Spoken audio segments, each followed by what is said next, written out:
اور ہم پھر کہتے ہیں کہ اللہ سے ڈرتے رہو، بے شک اللہ تمہارے سب اعمال سے خبردار ہے۔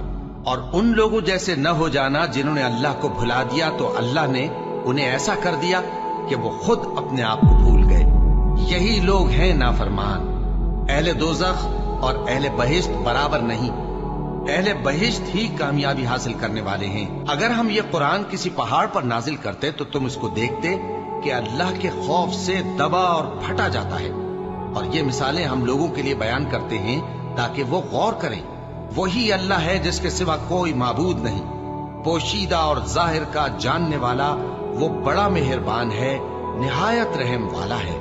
وہی اللہ ہے جس کے سوا کوئی عبادت کے لائق نہیں، بادشاہ حقیقی، ہر عیب سے پاک، سلامتی دینے والا، امن دینے والا، نگہبان، غالب، زبردست، بڑائی والا۔